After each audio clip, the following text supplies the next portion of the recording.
Vamos lá. Continuando, tá, galera? Alguns ângulos são obrigatórios vocês terem o conhecimento, tá? Lógico, não são todos. Ninguém aqui é uma tabela, ninguém aqui é um computador. Vocês precisam saber alguns ângulos. Quais são os ângulos? 30, 45 e 60.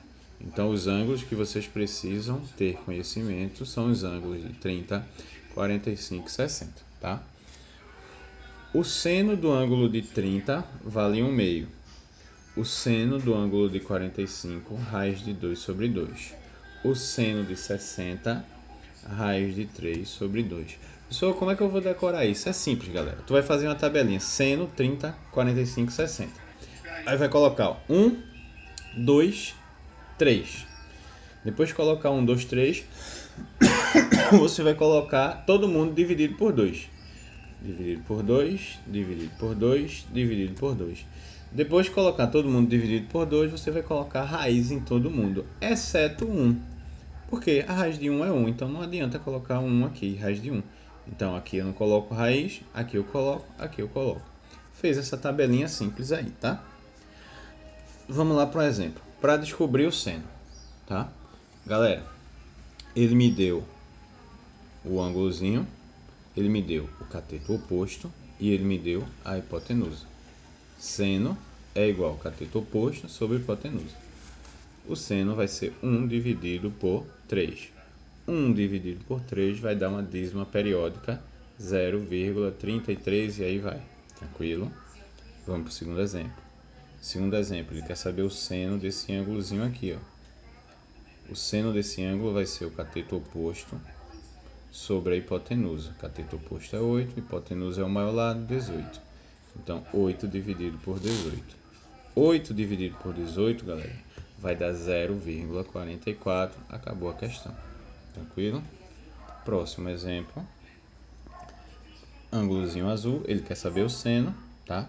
Eu tenho o cateto oposto 20, eu tenho hipotenusa, que é o maior lado, 23. Seno é o quê? Cateto oposto sobre hipotenusa.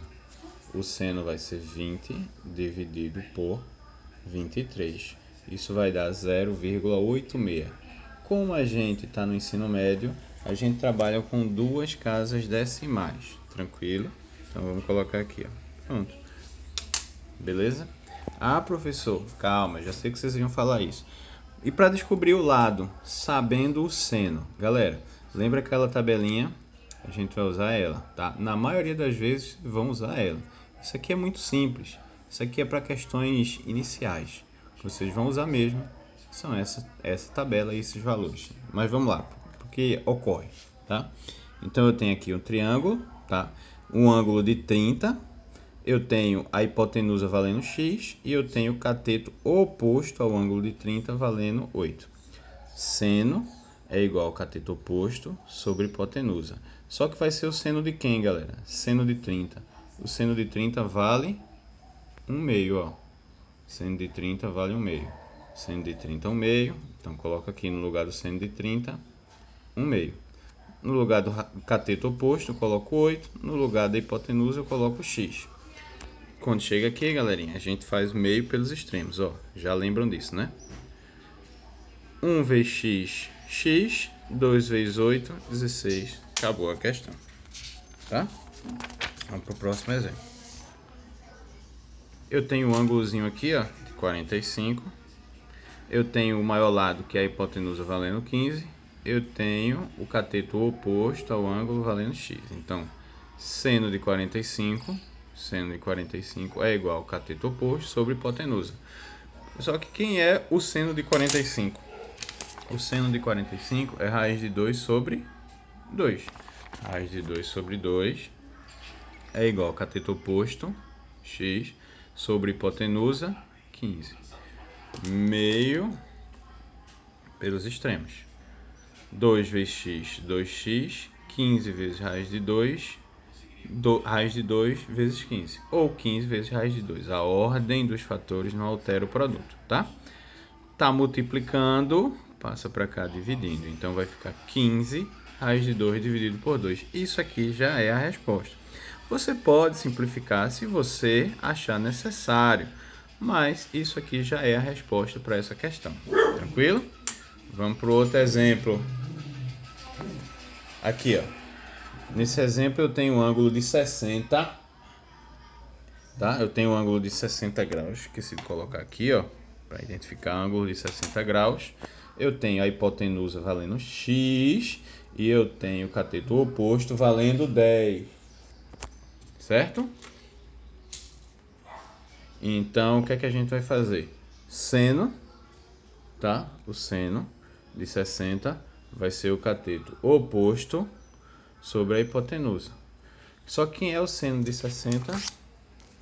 Raiz de 3 sobre 2. Raiz de 3 sobre 2, seno de 60. Cateto oposto, 10. Hipotenusa, x. Meio pelos extremos.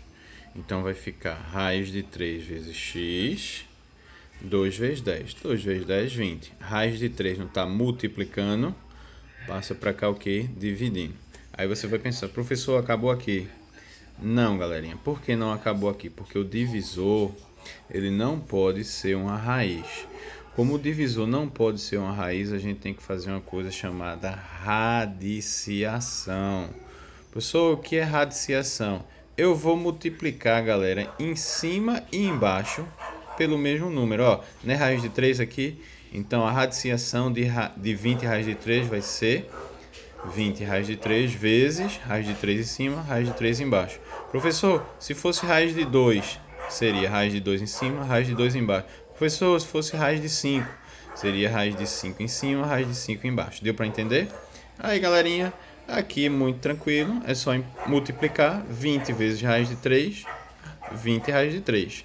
Raiz de 3 vezes raiz de 3, galera, a gente repete a raiz e multiplica o que está dentro, ó. 3 vezes 3, 9.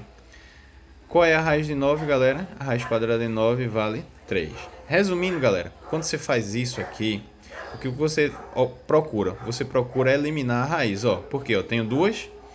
Quando eu repetir aqui, ó, a raiz morre. Só vai ficar o valor que está dentro. O valor que está dentro é o 3. Tranquilo?